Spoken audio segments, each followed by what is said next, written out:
Wah, kenalannya luar biasa. CD-nya kosong karena saya tidak pernah khotbah di sana. Tidak ada bercanda. Saya bersyukur bisa ada di tempat ini berjumpa dengan ibu bapak saudara sekalian.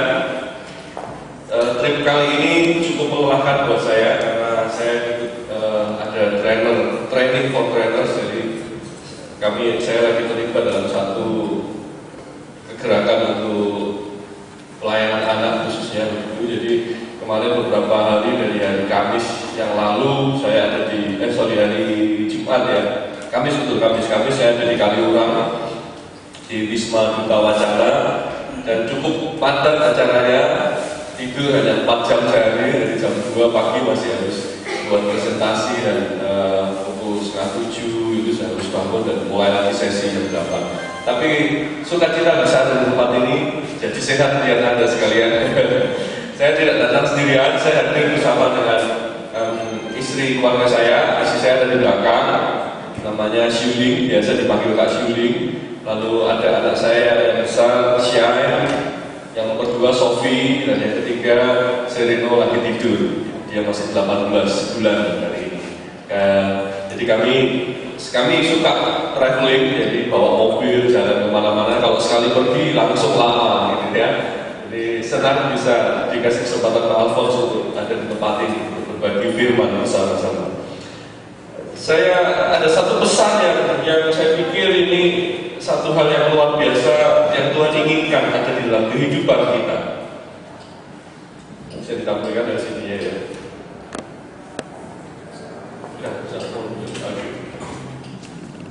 Ya. Kalau saya juga soalnya. Ya. Tidak sampai lah saja. Bantu klik aja deh. Sampai ya. Oke. Kita bersama-sama membuka dalam Ulangan pasal yang ke-6. Ulangan pasal ke-6 ayat yang ke-10 sampai ayat yang ke-12. Ulangan pasal yang ke-6 ayat 10 sampai ayat yang ke-12. Ulangan pasal ke-6. Ulangan 6. Sudah menemukan semua? Ulangan pasal 6 ayat yang ke-10 sampai ayat yang ke-12. Saya ingin mengajak ibu bapak sekalian untuk membacanya bersama-sama. Oke? Mari kita baca bersama-sama Ulangan yang ke-6 pasal yang ke-10 sampai ayat yang ke-12 mulai dari sekarang. Maka apabila Tuhan Allahmu telah membawa engkau masuk ke dalam negeri yang dijanjikannya dengan sumpah kepada nenek moyangmu, yakni Abraham, Ishak dan Yakub, untuk memberikannya kepadamu kota-kota yang besar dan baik yang tidak kau dirikan, rumah-rumah penuh berisi berbagai-bagai barang baik yang tidak kau isi, sumur-sumur yang tidak kau gali, kebun-kebun anggur dan kebun-kebun zaitun yang tidak kau tanami. Dan apabila engkau sudah makan dan menjadi kenyang, maka berhati-hatilah supaya jangan engkau melupakan Tuhan yang telah membawa kamu keluar dari tanah Mesir, dari rumah perbudakan. Saya ingin mengajak Anda sekarang untuk membaca dengan teliti apa yang sedang diceritakan di dalam Ulangan pasal yang ke-6. Kalau Anda baca dengan teliti, Anda akan mendapati satu peristiwa yang luar biasa, dan saya percaya setiap kita pasti menginginkannya. Dikatakan di situ, kalau Anda ingat cerita bagaimana orang-orang Israel itu pertama kali mereka hidup di Mesir. Mesirnya sendiri luas, tetapi mereka hidup sebagai budak. Ya. Saya ingin membawa Anda tur dulu pada waktu itu. Kita masuk pada zaman itu. Anda ini adalah orang-orang Israel, yang sedang jadi budak, yang setiap hari kerjaannya itu bekerja dan tidak punya hak. Anda hanya punya kewajiban, Anda hanya punya tugas, Anda tidak layak untuk terima hak. Itu budak. Anda bisa bayangkan dulu ya, betapa menyedihkannya ini. Tetapi ketika mereka dalam kondisi seperti itu, tiba-tiba datanglah seorang laki-laki yang namanya Musa dan datang kepada mereka dan dia katakan begini, "Hei orang Israel, mulai hari ini lupakan netralitas budakmu, karena sebentar lagi," kata Musa, "Allah kita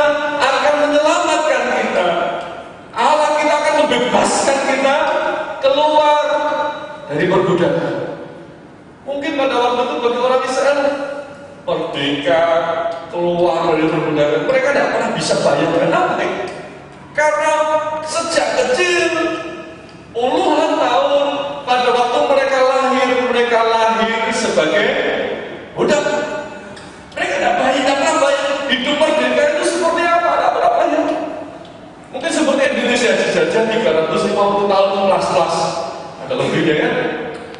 Waktu itu mungkin mereka tidak pikir bangsa merdeka itu seperti apa, mereka tidak bisa bayangkan. Mereka lahir itu ya cuma jadi budak. Namun tiba-tiba ada seorang pria dan katakan, kita akan merdeka. Kita tidak akan jadi budak lagi. Tidak jadi budak lagi. Dan benar, singkat cerita, Tuhan melakukan perkara-perkara yang ajaib bagi orang Israel. Dan mereka mulai masuk ke perjalanan menuju ke tanah yang dijanjikan, yaitu di daerah Israel. Allah berkata, inilah Kanaan, inilah tanah yang akan engkau tinggali di sana. Inilah tempat di mana engkau akan tinggal di situ, dan aku akan menjadi Allahmu, dan engkau akan mengalami kelimpahan di dalam hidupmu. Wah, mereka mulai mikir, oh kelimpahan seperti apa? Mereka tidak punya bayangan. Namun yang luar biasa, dan Allah melakukan pekerjaan ajaib di bawah pimpinan Musa yang Tuhan pilih. Mereka mulai berjalan keluar, dan mereka mulai setahap demi setahap dari posisi budak yang hanya bisa kerja tiap hari, dan mereka mulai berani berdiri tegak. Oh, aku ini bangsa yang akan merdeka, dan mereka mulai berjalan. Dan di dalam perjalanannya mereka mulai melihat, oh benar, Allah Yahweh yang mereka sembah itu adalah Allah yang sanggup melakukan perkara-perkara yang ajaib. Mulai timbul harapan dalam hidup mereka. Mereka jalan, mereka harus menyeberangi laut merah di situ, dan ketika itu mereka dikejar bangsa Mesir yang tidak rela Israel keluar dari penjajahan. Tapi mereka melihat ketika Musa mengedangkan tongkatnya di hadapan mata mereka, mereka melihat laut Teberau itu terbelah menjadi dua. Dan mereka mulai berpikir, wow, Messi, wah luar biasa yang kita punya. Wah, memang hidup yang merdeka itu pasti. Mereka terus jalan terus, dan mereka setelah itu Musa, kalau kita baca terus Musa meninggal dan digantikan oleh Musa sudah selesai masa tugasnya, digantikan oleh Yosua. Di bawah Yosua luar biasa lagi. Mereka mulai masuk Kanaan. Namun ketika mereka dapati di sana, Kanaan itu rupanya bukan kota yang kosong, bukan tanah yang kosong. Namun mereka bangga karena Allah bangkitkan seorang laki-laki yang namanya Yosua, dan di bawah Yosua dipimpin masuk ke Kanaan. Tapi saya tidak mau Anda lama-lama membayangkan perjalanan yang ingin saya ajak Anda bayangkan. Ketika mereka masuk Kanaan, ini yang Tuhan sediakan. Perhatikan baik-baik. Ini yang Tuhan sediakan. Ini yang Tuhan sediakan adalah sampai ke sana ada 7 bangsa yang sudah menjadi. Kalau Anda nanti baca, ada 7 bangsa kelihatan ya. Hewi, Girgasi, Kanaan, Amori, Yebus. Rupanya tanah Kanaan ini adalah tanah Kanaan yang tidak kosongan. Sudah ada penghuninya. Bahkan mereka bangsa-bangsa yang mengerikan. Sejarah mencatat, sejarah timur dekat Pulau itu mencatat mereka bangsa-bangsa yang jago berperang, bangsa-bangsa yang nomaden juga, bangsa-bangsa kalau mereka lihat ada bangsa yang tinggal, mereka akan maju ke sana, ajak perang, berantas, semua hartanya diambil, dijarah, dirampok. Namun, saudara bisa bayangin di bawah kepemimpinan Yosua, mereka sanggup mengalahkan 7 bangsa ini. Coba, kelihatannya, kalau baca Alkitab sepertinya sepele, mengalahkan 7 bangsa di Kanaan. Namun coba, put your imagination. Taruh imajinasi Anda jadi orang Israel. Bangsa budak yang kerjaannya tiap hari itu bangun bata, buat bata, kemudian bangun nukang gitu. Sudah tahu ya, nukang, bangun rumah gitu. Dan ketika mereka masuk di Kanaan, mereka harus berhadapan dengan orang-orang yang jago perang yang mengancam nyawa mereka. Kalau Anda jadi orang Israel, apa bahasanya? Bawa pedang, mereka mungkin nggak bisa gitu.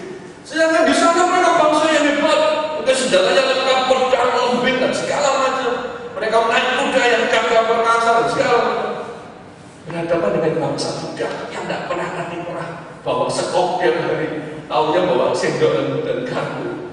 Harus maju lawan itu. Tapi dengan pertolongan Tuhan yang ajaib, Yosua itu juga lainnya jadi budak, saudara. Saudara jangan bayangin Yosua itu hebat, panglima gagah perkasa, jago perang. Musa masih oke. Musa pada waktu kecil dia dididik jadi pangeran. Yosua itu siapa? Yosua itu budak. Bahkan pada waktu Israel menyeberang bersama Musa, Yosua ini cuma pembantunya Musa. Mungkin tukang angkat-angkatnya Musa tuh ya. Musa kemana dia bawain kopernya Musa kemana lagi. Yosua itu bukan siapa-siapa. Dia cuma belajar berkat ya. Dia cuma bisa mengayunkan. Kalau ada yang nyerang dia cuma bertahan. Kalau supaya pernah ditusuk atau dia cuma tahu yang sebenarnya. Dia nggak punya kuda-kuda yang kuat kalau belajar karate. Siapa Yosua? Tetapi ketika mereka maju berperang, ketika mereka lawan orang-orang Kanaan itu, Kanaan kalah. Ini 7 bangsa yang hebat.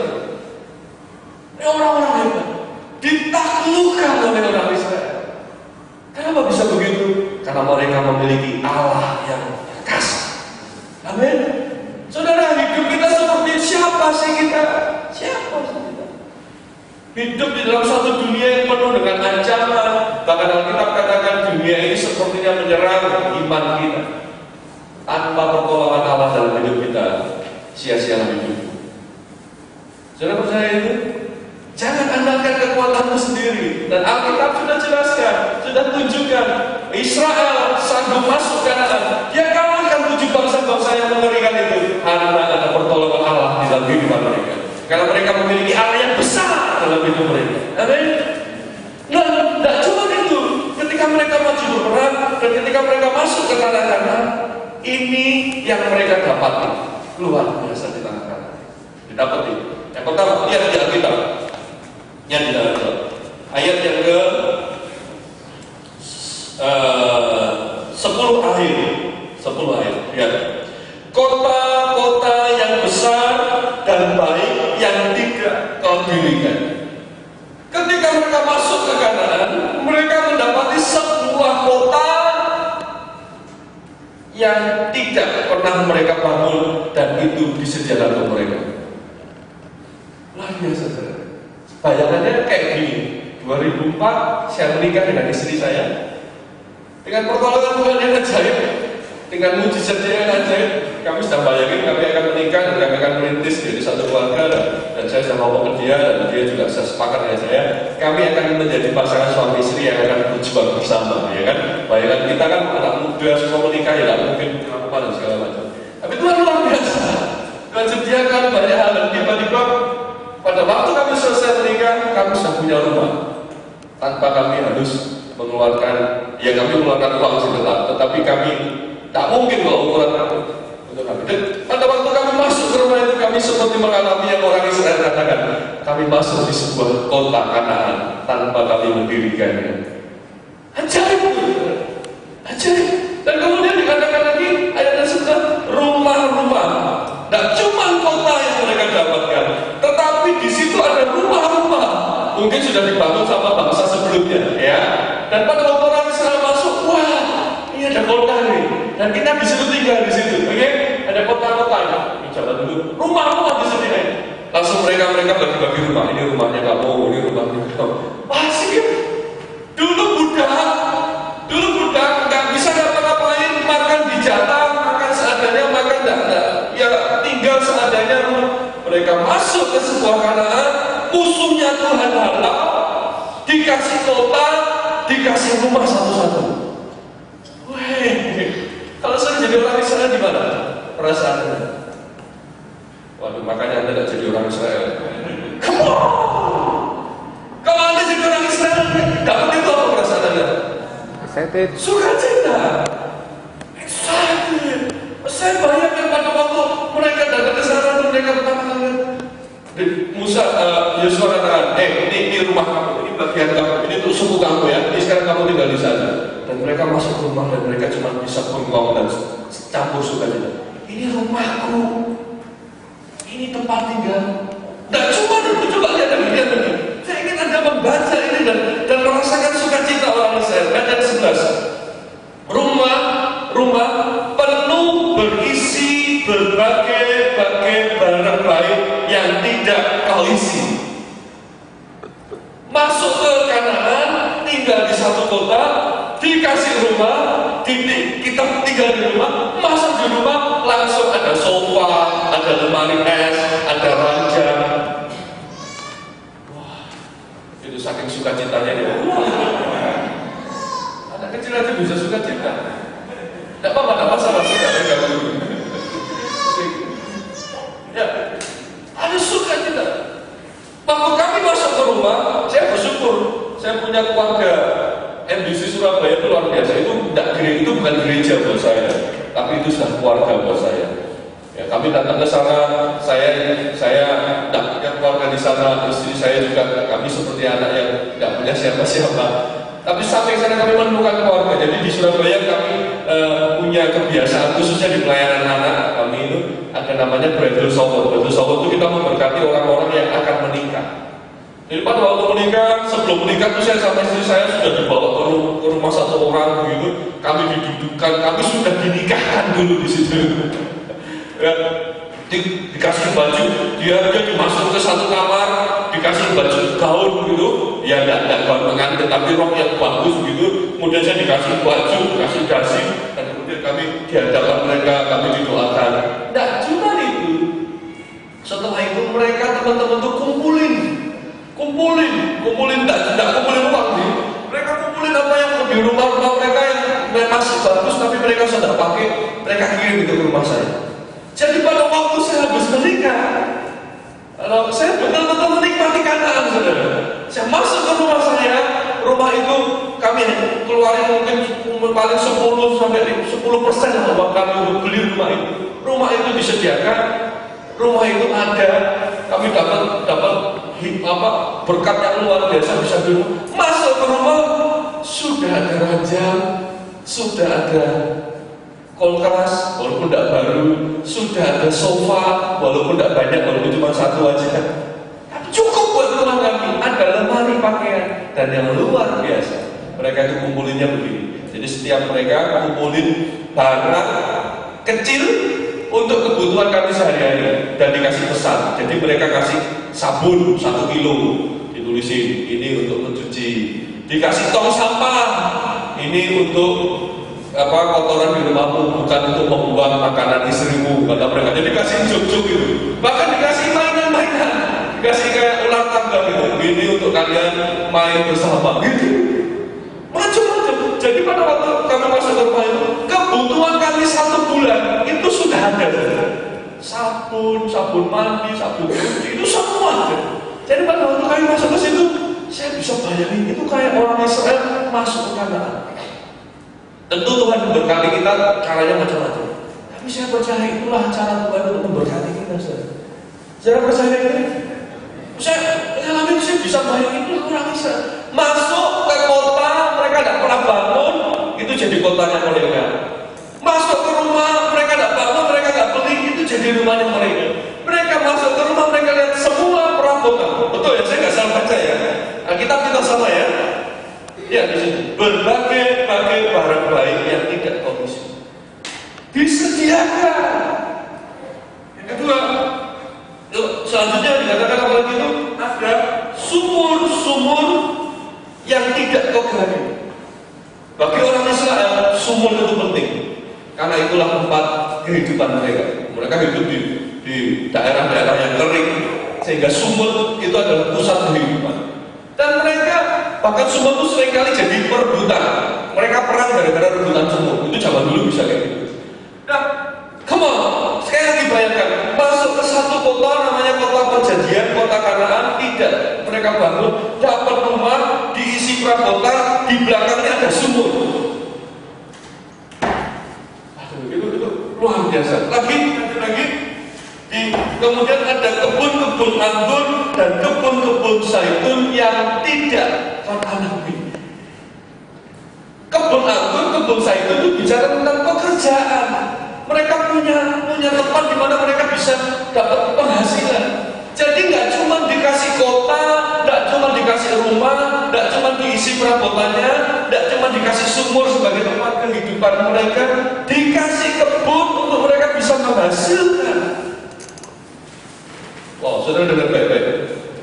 Lihat saya, kalau Allah memberkati kita, Dia akan berkati kita itu di luar apa yang bisa kau bayangkan. Amin. Budak, siapa orang Israel? Cuma budak. Mereka lahir, mereka bangun, tidur, buka mata, pikiran saat mereka cuma satu apa? Budak, bekerja, tidak punya hak. Tapi tiba-tiba ketika Tuhan bawa mereka masuk ke tanah Kanaan, mereka mendapati namanya kelimpahan di dalam Tuhan. Kenapa? Karena kalau Tuhan memberkati kita, itu tidak dibatasi oleh hidup kita sendiri. Tapi batasan Tuhan memberkati kita itu adalah janjinya Dia sendiri. Kalau Dia katakan, hai Israel, kau adalah umat pilihanku, kau akan hidup di sebuah tanah perjanjian di mana kau akan mengalami aku sepenuhnya. Itulah batasan berkat Tuhan, dan Tuhan akan berkati dengan janjinya. Saya nggak bisa bandingkan pertolongan Tuhan, berkat Tuhan itu dengan mata yang ada lihat, nggak bisa. Oleh sebab itu, Alkitab katakan apa? Apa yang tidak pernah kau lihat, betul? Apa yang tidak pernah kau dengar, apa yang tidak pernah timbul dalam hatimu, itu Tuhan sediakan untukmu. Katakan amin. Hari ini saudara, kalau kau masih bercucuran air mata, kalau hari ini kau semalam bergumulan, sepertinya engkau sedang jalan, kau ada sedang ada di padang gurun, dan itu sepertinya pelan. Saya mau kasih tahu, Tuhan sudah ada di masa depanmu. Dia sedang menanti kau dan Dia katakan, come on, datang kemari, karena akan memberkati kau. Kalau kau sedang lagi ada di jalan di situ, sedang kau melintas karena kau jauh. Saya mau kasih, siapa yang di sini pernah dengar pengajaran begini?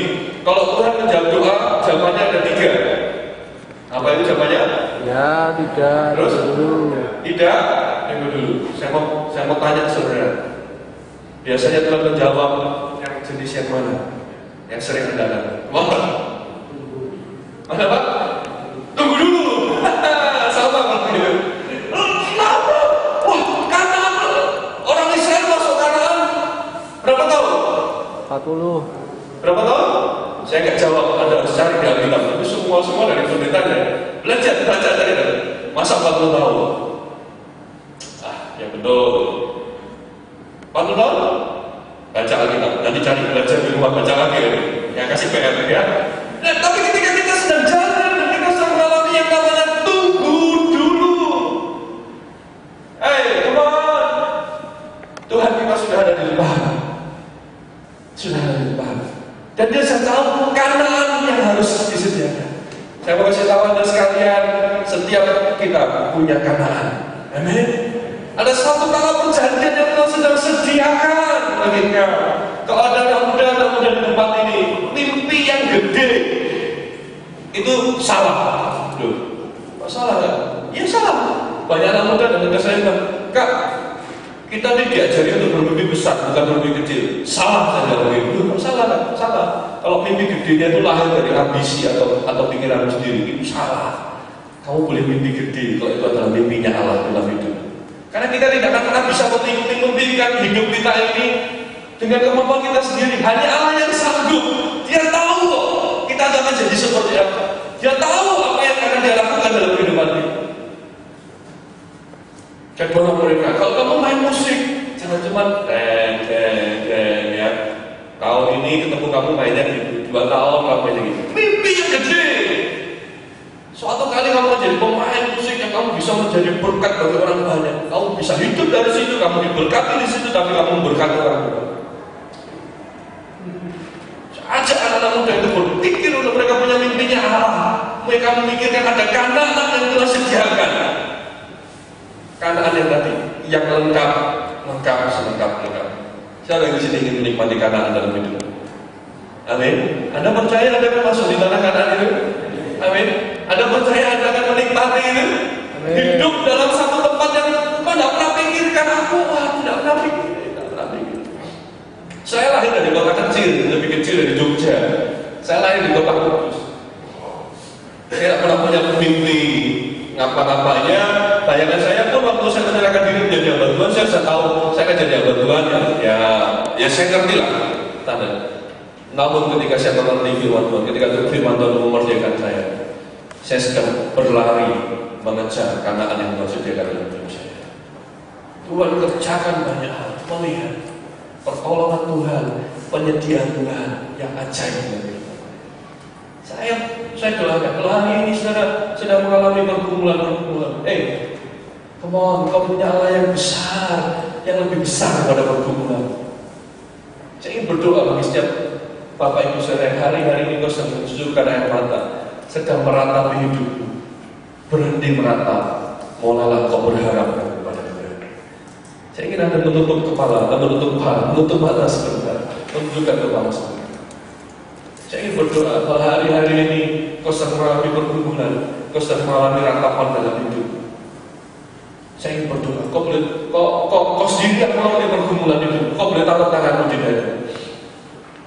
Siapapun kau, dimanapun kau duduk, saat ini kau sedang bergumul mengalami apapun itu, sakit, penyakit, pergumulan ekonomi, pergumulan relasi, apapun juga, kau boleh taruh tanganmu di dada. Saya ingin berdoa untuk sekalian. Tuhan, aku berdoa di dalam nama Yesus untuk setiap Bapak Ibu saudara yang ada di tempat ini, yang mereka sedang menghadapi pergumulan, mereka sedang ada dalam ratapan tangis karena mereka tidak tahu apa yang harus mereka lakukan. Tuhan, bersyukur kalau mereka tidak tahu, karena memang hanya Engkau yang tahu akan kehidupan kami. Dan sebab itu hari ini Tuhan, aku berdoa, nyatakan kasih setiamu Tuhan, tunjukkan Kanaan itu, bukakan Tuhan, berikan perspektif yang baru di dalam nama Yesus, berikan harapan yang baru di dalam nama Yesus Tuhan. Mari Tuhan, aku berdoa Tuhan, kuatkan hati mereka Tuhan, supaya mereka sanggup menghadapi segala sesuatu dan mampu melihat pertolongan Tuhan yang nyata dalam hidup mereka. Berikan kesetiaan dalam kehidupan mereka. Roh Kudus mampukan mereka untuk menjadi orang-orang yang setia, yang taat, yang tetap berjalan di dalam jalan-jalan-Mu, meskipun mereka belum melihat pertolongan Tuhan yang nyata dalam kehidupan mereka. Tuhan, aku pertaruhkan kuasa-Mu yang luar biasa itu. Hari ini tangan kanan-Mu yang terkedar atas kehidupan mereka akan menolong mereka di dalam nama Yesus. Bahkan apa yang tidak pernah mereka pikirkan, apa yang tidak pernah mereka lihat, apa yang tidak pernah mereka dengar, bahkan apa yang belum timbul dalam hatinya, Tuhan mengerjakannya di dalam nama Yesus Tuhan. Amin. Sudah lega? Sudah lega? Atau masih? Ya nggak apa-apa. Ini kan bukan zaman instan. Ikut Tuhan tidak instan. Apa? Tapi saya percaya hari itu akan kasih pengharapan buat kita. Ada berkat yang Tuhan sediakan siap berkat ini. Amin. Amin. Tapi belum selesai saya khotbahnya. Saya lanjutkan lagi. Ayat selanjutnya. Mari lihat ayat selanjutnya. Ayat 11 terakhir. Sudah ketemu? Ayat 11 terakhir. Ayo kita baca sama-sama. Mulai dari kata dan, ya. 1, 2, mulai. Dan apabila kau sudah makan dan menjadi kenyang, maka berhati-hatilah supaya jangan engkau melupakan Tuhan. Kita berdoa. Saudara, kalau Tuhan mau memberkati kita, kalau Tuhan mau menyediakan Kanaan dalam kita, itu pasti.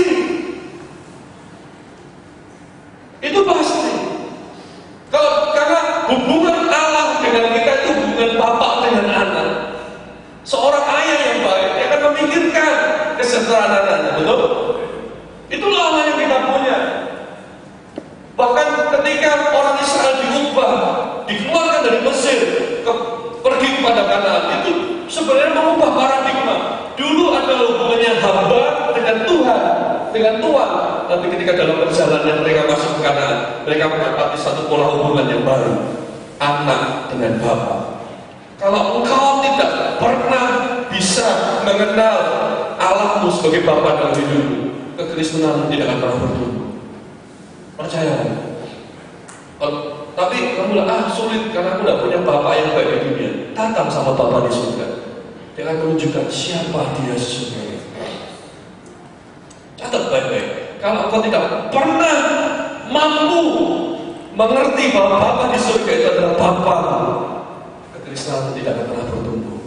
Ada orang keluar masuk gereja, pindah sana sini, tidak dia hidupnya begitu terus. Kenapa? Karena dia tidak pernah mengerti hubungan dia sebagai anak Bapaknya yang ada di surga. Dan Allah sedang siapkan itu.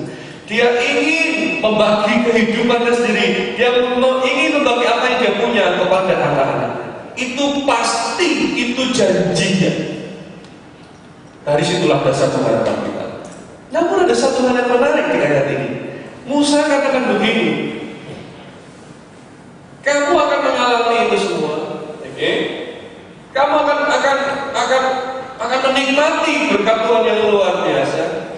Tapi ada satu hal yang luar biasa. Dikatakan begini, kalau kamu, nah ini saya kasih tahu, kalau kamu makan dan kenyang, ini makannya bukan makan yang biasa ya, makan sampai kenyang, makan sampai kenyang. Ya, saya kalau lagi jalan begini capek gitu ya, karena drive gitu. Saya kalau nyetir mobil dari Surabaya Jogja, tidak dalam waktu normal. Kalau waktu normal tidak tahu berapa, 7-8 jam mungkin ya. Bisa kadang-kadang sampai 9 traffic. Kalau saya dari Surabaya Jogja bisa 12 jam. Karena berhenti dulu ya di Solo bisa 2 jam gitu. Jadi hidupnya di jalan gitu. Lama tidak sampai memang karena menikmati sekalian banget. Itu cuacanya minta ampun. Belum sempat istirahat sudah harus apalagi bawa anak ada tahu sendiri gitu. Oleh sebab itu cara menyiasatinya apa? Makan banyak. Ya kan?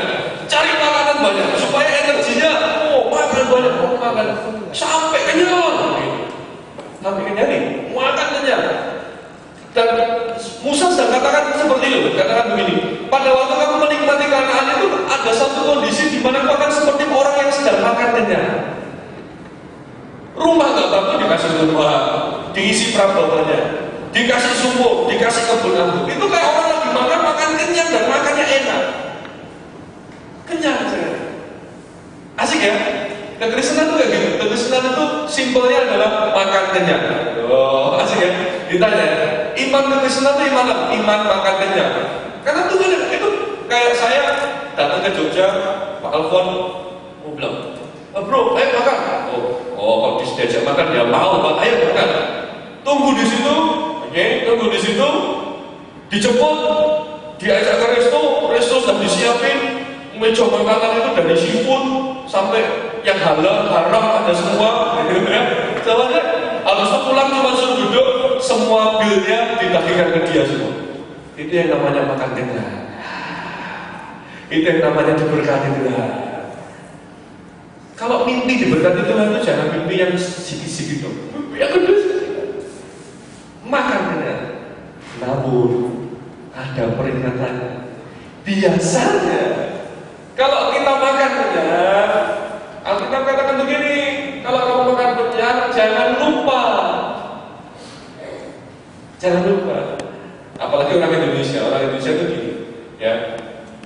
Saya kasih contoh ini. Ini suatu kali saya makan sama kakak-kakaknya istri saya. Dia bawa teman-teman bule dari Belanda. Makan, makan kenyang. Wah, ya, makan kenyang. Apalagi mereka akan minum sedikit bir. Saya enggak. Mereka yang minum. Karena mereka memang kebiasaan minum wine gitu. Makan kenyang. Dan teman-temannya kakaknya istri saya bilang begini, saya menikmati makan malam hari ini di Surabaya. Kita ngomong, ya iyalah makannya kayak gini, masa kamu tak nikmati?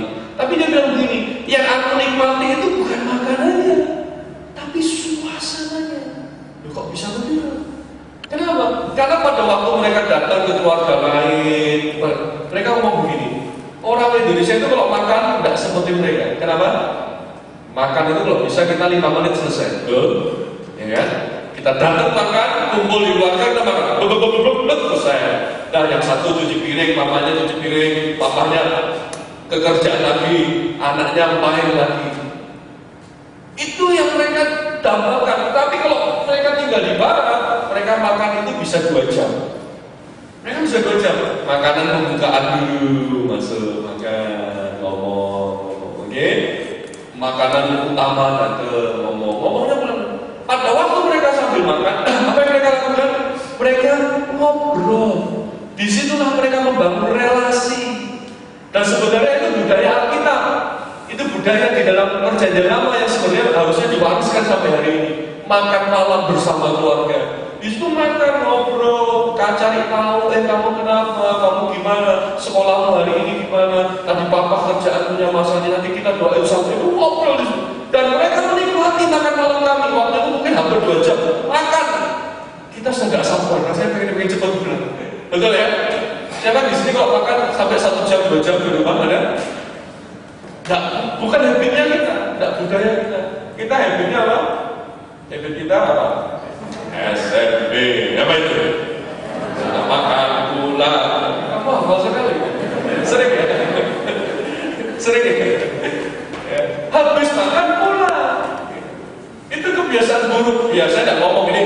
Saya bangga terhadap Indonesia. Cuman kebudayaan itu yang terjadi. Sudah datang makan kenyang bisa pulang. Bisa ya? Bisa ya.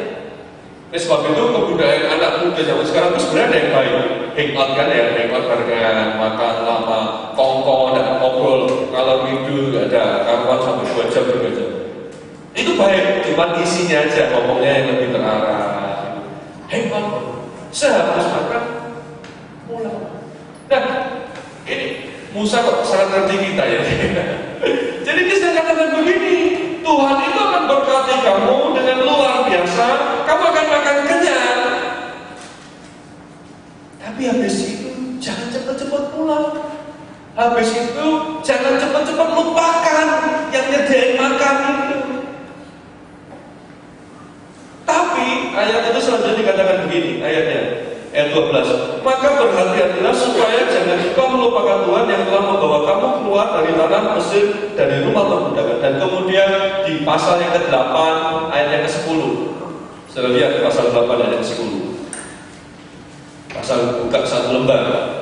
Pasal 8 ayat yang ke-10. Oke. Sudah ketemu? Ya, ketemu ya. Ayo kita baca sama-sama ayat 10. 1, 2, 3. Dan engkau akan makan dan kenyang. Stop dulu. Tadi sudah mengerti ya. Kalau dia ngomong makan dan kenyang itu artinya apa? Artinya apa? Apa? Makan-makan. Bukan, artinya apa? Berkat Tuhan. Betul ya? Sudah nangkep ini? Kalau ada kata makan dan kenyang artinya apa? Tuhan berkati kita sampai makan dan kenyang. Sekarang ganti kata engkau dengan kata aku. Ayo baca sama-sama. 1, 2, 3.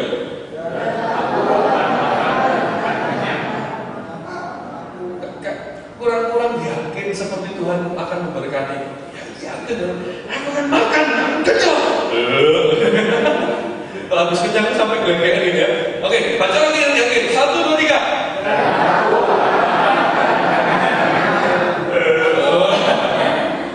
Sudah belum kenyang, Lagi sekali lagi.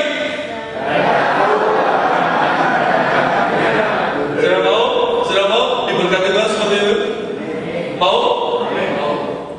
Jangan buru-buru, lanjutin dulu. 1, 2, 3, mulai, lanjutnya. Maka kau akan memuji Tuhan Allahmu karena negeri yang baik yang diberikannya kepadamu. Tuhan akan berkati kita. Tuhan akan berikan satu kondisi di mana kita akan makan dan kenyang gratis di traktir Tuhan. Tapi firman Tuhan katakan, kalau kamu sudah makan dan kenyang, jangan lupa sama Tuhan. Tapi apa yang harus kita lakukan? Kata apa? Apa saya kurang dengar? Kata apa? Memuji. Kalau engkau sudah makan dan kenyang, kalau engkau mengalami pekerjaan Tuhan yang ajaib dalam hidupmu, jangan lupa puji Dia. Oleh sebab itu, kalau kita datang ke ibadah minggu dan kita sedang memuji dan menyembah Tuhan, itu sebenarnya juga salah satu ekspresi yang paling kita mudah untuk kita apa? Balikan pada Dia. Tuhan, thank you Tuhan. Aku sudah makan dan kenyang. Terima kasih Tuhan, aku sudah makan. Terima kasih Tuhan. Dan sekarang aku akan memuji Dia. Pertanyaan saya, kalau dikatakan bahwa kita tidak boleh lupa Tuhan, ya, jangan lupakan Tuhan kalau makan kenyang, tetapi berkati Dia, tapi puji Dia. Gitu. Katakan, kalau kamu kasih kanan dirinya, kalau kamu makan dan kenyang, kalau Tuhan berkati engkau, jangan lupakan Dia, puji Dia. Ayo.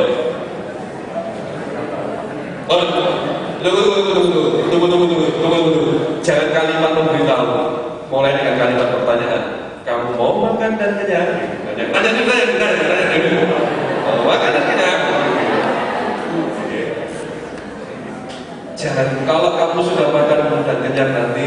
jangan lupa Tuhan, tapi puji Dia gitu. Ya. Aku mau makan dan kenyang, nanti siang traktir aku ya. Ya. Puji Dia. Nah, pada waktu kalimat ini sebenarnya kata yang dipakai tidak memuji Tuhan harusnya lebih bagus itu katanya kata memberkati.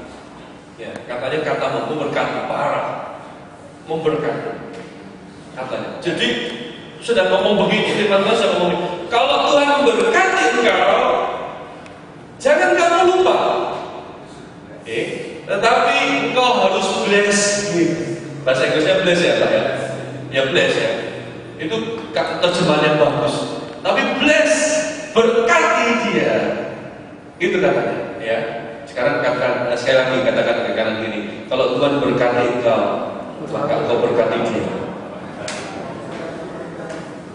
Sudah? Pertanyaan saya, bisakah manusia memberkati Allah? Halo? Bisakah manusia memberkati Allah? Siapa manusia yang sanggup memberkati Allah?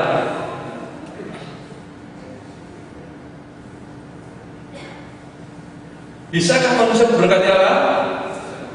Tuhan, aku sudah engkau kasih aku berkat, bahkan berkat jasmani yang melimpah. Sekarang aku mau berkati engkau. Aku sudah dapat mobil, Alfa, hampir 1 miliar. Sekarang aku mau berikan pada Tuhan. Kita angkat, kita limpahkan pada Tuhan. Wah, aku memberkati engkau. Apakah itu yang Tuhan maksudnya? Ada. Ini yang saya ingin menjadi judul khotbah hari ini. Dan Anda catat dan Anda ingat baik-baik. Simple. Katanya dalam bahasa Inggris begini. To bless is to relate. Saya boleh catat itu. To bless is to relate. Memberkati itu berrelasi. Memberkati itu membangun hubungan. Karena asli kata dari memberkati itu adalah ini, to bless is to relate. Anda bisa lihat di sana. Kata itu adalah kata bahara, artinya hidup Itu bagaimana hidup berrelasi dengan Tuhan. Itu kayak orang lagi bersujud dan ngomong, aku memberkati Tuhan dengan satu kerinduan Tuhan. Aku ingin berhubungan dengan engkau. Saudara, ketika tadi saya cerita bahwa Allah memberkati engkau sampai memakan dan kenyang, jangan pernah pikirkan itu hanya sekedar Allah yang kasih. No. Bapak Ibu di tempat ini, kalau engkau kasih hadiah ke anakmu, tujuannya apa?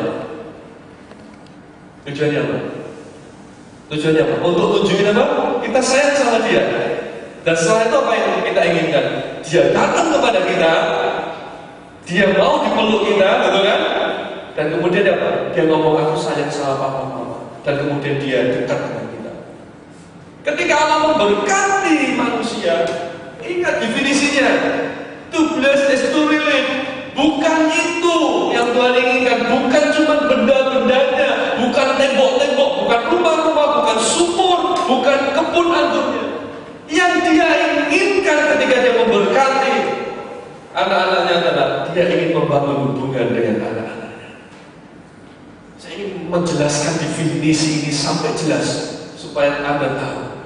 Oleh sebab itu saya katakan, engkau tidak akan pernah bertumbuh dalam imanmu ketika engkau belum mengerti bahwa engkau punya hubungan antara anak dengan bapa dan dia. To bless is to relate. Itu yang seringkali disalah mengerti oleh kekristenan zaman sekarang.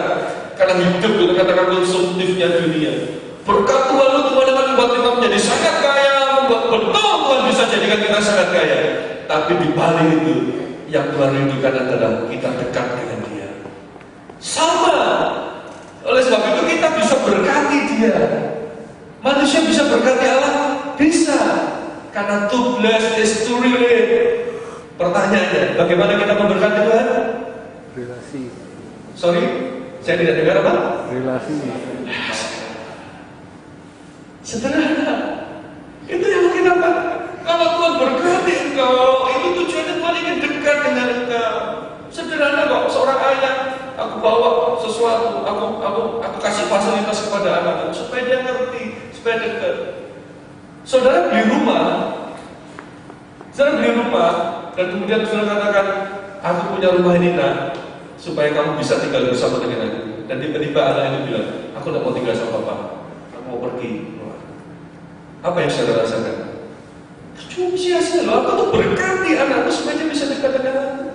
Seorang lelaki kaya di Amerika pernah membuat satu tempat rumah yang sangat besar. Dia persembahkan kepada istrinya karena dia ingin istrinya itu dia cintai, dia menunjukkan rasa cintanya pada istrinya.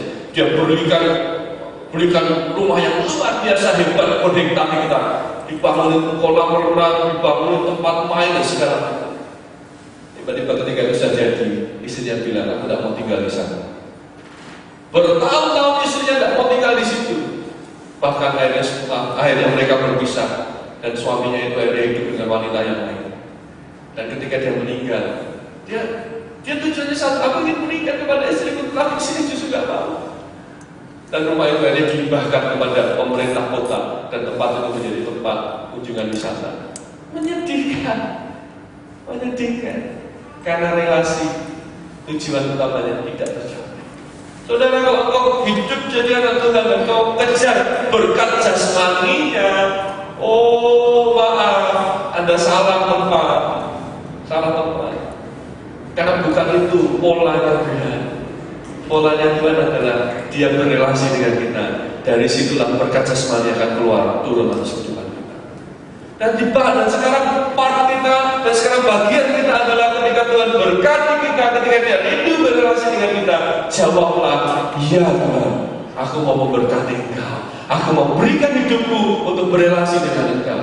Oleh sebab itu hari ini, Bapak Saudara sekalian, pesan saya sederhana. To bless is to relate. Kita dipanggil untuk berrelasi dengan dia. Sayang sekali, banyak anak Tuhan yang tidak mengerti ini. Yesus mati di kayu salib. Tujuannya apa? Apakah hanya untuk menyelamatkan kita supaya tidak dihukum di neraka? Tujuan utama dia mati di kayu salib, kita katakan, untuk memulihkan hubungan kita dengan Allah Bapa di surga. Terlalu kecil Tuhan mati di kayu salib hanya untuk kasih kita berkat uang, berkat rumah, terlalu kecil. Engkau sudah menyia-nyiakan Tuhan kalau hanya berpikiran seperti itu. Tuhan mati di kayu salib dengan satu tujuan yang mulia, supaya kita bisa ditarik kembali punya hubungan dengan Allah Bapa di surga. Tapi sayang sekali, itu mengecewakan sekali ketika ada orang-orang yang Allah sudah bayar harga yang mahal dengan anaknya sendiri, tapi kita sendiri sekarang hidup jauh dari dia. Dan panggilannya terus ada di tengah kita. Dia sedang menantikan kau. Come on, anakku, nikmati aku. Anakku, datang padaku. Berapa banyak di tempat ini yang ketika bangun pagi punya satu kerinduan, Tuhan, hari ini aku mau berrelasi dengan Engkau. Hari ini hubunganku dengan Engkau adalah yang terutama. Aku buka Alkitab, aku menemukan Engkau. Itu harga yang Tuhan berikan di kayu salib, untuk itu. Kalau itu cuma urusan neraka atau surga, tidak cuma itu. Bahkan di surga pun kalau tidak ada Allah juga sia-sia. Yang kita butuhkan adalah ketika kita bisa tinggal dengan Allah bersama-sama dengan Dia. Satu kali seorang anak punya temannya adalah sebuah batang pohon yang besar. Anggap saja itu pohon apel. Si anak itu begitu sayang dengan si pohon, tapi si pohon ini juga lebih sayang lagi kepada si anak itu. Ya, dia kalau pagi sebelum berangkat sekolah dia datang gitu, dia bilang, pohon, aku mau sekolah dulu ya, doain aku. Maka si pohon itu, batang pohonnya dahannya mulai diberkati anak itu. Aku berkati kamu supaya pulang hari ini bagus, kamu ulangan bisa selesai. Si anak itu senang. Di sekolah itu dalam pikirannya itu cuma satu. Dia pengen apa? Dia pengen ketemu si pohon itu. Dan betul, pulang dari sekolah, dia lari ke situ, dia kemudian, ayo kita main peta umpet. Peta umpet sembunyi-sembunyian pohon. si pohon itu bilang, oke. Oh, tunggu. Kamu belum makan siang kan? Sekarang kamu naik ke atas pohon, ambil buah, kamu makan dulu. Si anak itu mau panjang, wah, kemudian dia makan, wah kenyang sampai kenyang. Ayo sekarang teman kita umpet. Si pohon dia itu tutup matanya. 1, aku hitung sampai 10 ya. 1, 2, 3, 4, 5, 6, 7, 8, 9, 10. Di mana kamu nak? Nah, kamu di belakang batu ya, ketahuan. Si anak ya, kamu curang, kamu tinggi sih, kamu bisa lihat aku. Wah, mereka seneng banget, tiap hari mereka main, tak umpet. Si anak itu suka panjat, makan pohon dan segala, makan buahnya.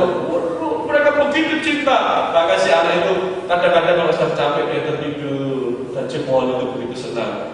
Ayo nak sini tidur, Nina Bobo. Oh, namanya bukan Nina sih, namanya apa? Nano Bobo. Oh, Nano sampai dia tertidur.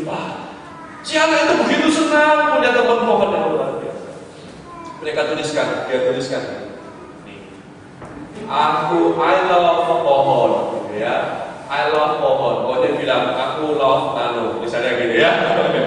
Mereka bikin janji. Aku cinta kamu selamanya. Mereka berteman, Pak. Namun, suatu kali si pohon itu sedih. Kenapa? Karena si anak itu tidak datang lagi. Dia tunggu. Ini kan jamnya dia pulang sekolah ya. Tapi kalau dia tidak datang, biasanya jam segini dia datang dan ngajak aku main ketahuan. Kadang datang, tunggu. Dan mulai 1 tahun nggak datang. Tiba-tiba satu kali datanglah seorang anak laki-laki. Tapi si pohon itu tahu, kamu Nano kan? Kamu anak dulu yang suka main sama aku tidak bisa lupakan kamu. Walaupun sekarang kamu sudah tambah gede. Ya, si anak itu bilang, kamu kemana aja? Ayo main umpet yuk. Si anak laki-laki itu bilang, pohon maaf aku baru datang karena aku sibuk. Sekarang aku sekolah, aku harus kerjakan banyak PR dan aku tidak punya waktu lagi untuk main sama kamu. Maaf, ini pun aku juga buru-buru. Aku ini mau cerita, boleh tidak aku cerita sama kamu? Iya, apa yang aku bisa bantu? Karena si pohon itu pengen, apa yang aku bisa bantu? Aku pasti akan bantu kamu. Si anak itu cerita, aku ini lagi butuh uang untuk lanjutin sekolah. Gimana ya caranya? Si pohon berpikir sebentar. Oh, aku punya ide. Ya, naik ke atas pohon dulu. Oke, ambil itu semua buah-buah. Buah-buahnya diambil. Lalu kamu jual ke pasar. Uangnya kamu pakai untuk sekolah. Wah iya. Dia panjat diambilin buah-buah itu. Kemudian, oke, akan jual kamu sekolah lagi. Aku bayar sekolah. Si pohon itu senang tersenyum karena dia bisa bantu si anak itu di sekolah. Tapi si pohon itu, nanti setelah itu kamu balik ya kita main ya. Si anak, iya, oke. Kamu itu lari dia juga dia. Si pohon itu senang sekali bisa bantu sih. Tapi tiba-tiba hatinya yang dari senang menjadi sedih lagi. Kenapa? Karena si anak itu tidak datang balik. Ditunggu gak datang. Tapi suatu waktu datanglah seorang dewasa, seorang bapak dia bilang, si pohon itu bilang, aku tidak pernah lupakan kamu. Kamu anak kecil yang bersih. Kita dulu sudah bikin janji loh. I love you, you love me. We are a happy family. Kayak Barney loh. Oh si anak lelaki yang sudah jadi gede itu ngomong, iya aku ini sibuk, ini aku sekarang sudah mulai menikah, aku sudah punya anak, aku tidak lagi kesini pengen curhat sama kamu mau dengar nggak? Ya pasti kamu mau dengar, apa yang mau aku bantu? Si anak laki-laki itu datang, aku ini perlu rumah, tapi aku uangku tidak cukup, aku ini perlu bangun rumah, gimana ya? Aku minta tolong. Aku ada ide, kata si pohon. Gimana kalau kamu naik ke atas pohon dan sekarang kamu potong itu semua ranting-rantingku. Kamu potong cari dahan yang paling kuat dan kemudian kamu bangun untuk jadi atap di rumahmu. Oh, si anak itu pikir betul juga ya. Lalu si ranting dipotong. Dibawa pulang, dibagi rumah. Sekali lagi pohon itu bahagia karena bisa menolong. Dan dia berharap si anak laki-laki yang belum usah tumbuh gede itu datang dan bisa ngobrol lagi dengan dia, meluk dia lagi, main sama dia lagi. Namun si anak laki-laki itu tidak kembali lagi. Sampai beberapa tahun kemudian datanglah seorang lelaki yang sudah cukup tua, memakai topi Mas. Dia bilang, "Pohon, kamu masih ingat aku?" Si pohon, "Kamu mau modelnya bayi, anak muda sampai seumur segini tua pakai jenggot, aku tahu kamu adalah teman kesayanganku." Ada si pohon itu, "Aku tunggu kamu tidak pernah datang lagi, selama aku pengen ngobrol sama kamu." Si bapak itu, anak laki-laki itu ngomong, "Iya, aku di situ, aku ini sudah, tapi sekarang aku sudah lepas pekerjaanku, sudah selesai, aku sudah pensiun, anak-anakku juga sudah kerja semua. Sekarang aku ingin punya waktu untuk diriku sendiri, Mon. Aku pengen jalan-jalan ke luar negeri. Aku pengen lihat, cuman aku tidak punya uang banyak. Aku pengen keliling ke Indonesia naik kapal, tapi gimana, Mon?" Si Bon mengatakan, "Gimana kalau gini? Kamu tebang batang pohonmu, lalu kamu buat kapal dan kamu bisa pergi." Si kakak itu bilang, "Boleh kah?" "Ya." Dan singkat cerita, dipotongnya batang pohon itu, dibawanya oleh si anak laki-laki, dibuatnya kapal, dan dia pergi. Tapi tetap sama si batang pohon itu menanti-nantikan si anak itu, kapan dia datang. Dan si orang tua itu tidak pernah datang lagi. Sampai satu waktu si bapak itu datang kepada dia, batang pohon yang tinggal separuh yang kecil itu. "Kamu anak yang kecil itu kan? Kamu balik lagi. Apa yang kamu bisa bantu? Ayo." Si orang laki-laki itu bilang begini, anak laki-laki, "Pohon, aku cuma ingin satu hal. Aku sudah capek, aku sudah berpergian. Boleh tidak hari ini aku cuma mau duduk di atasmu dan kita ngobrol dan kita berteman lagi." Si batang pohon itu katakan, si batang pohon itu seperti melompat. "Yes, itu yang aku nanti-nantikan dari dulu. Ayo duduk di atasku, ayo duduk dan ayo ngobrol dengan aku dan main, ayo kita ngomong apa yang aku pengen curhat juga ke kamu." Si bapak itu duduk di atas itu dan mereka menikmati hidup bersama. They live happily ever after. Ibu bapak saudara sekalian, cerita ini ada sepertinya sedang bercerita sebuah dongeng, tapi mungkin ini bukan gambaran yang sempurna, tapi mungkin gambaran yang baik untuk menunjukkan relasi kita dengan Allah. Betapa menyedihkan, ada banyak anak Tuhan yang jadi seperti anak laki-laki. Betul? Datang kepada Tuhan karena ada maunya. Tapi Tuhan sudah berikan pattern di dalam Alkitab. Dia mau berhubungan dengan kita, dia mau berelasi dengan kita. Di dalam relasi kita dengan Tuhan, disitulah apa yang kau butuhkan Tuhan sediakan. Jangan dibalik, jangan minta sesuatu dulu dari Tuhan, tapi dekat dengan Dia. Itulah tujuan hidup kita. Amin. Hari ini maka kau kembali ke dalam pelukan Bapamu yang di surga, untuk Dia berelasi dengan kita kembali. Dia sedang menantikan engkau. Dia sedang menantikan engkau. Sekali lagi, darahnya itu terlalu mahal untuk anak-anak Tuhan yang hanya mengejar dunia atau berkaca selama. Kalau kau menjadi anak Tuhan, punyalah satu mata, yaitu mata yang memandang kepada Dia. Mari kita tundukkan kepala. Haleluya, Yesus. To bless is to really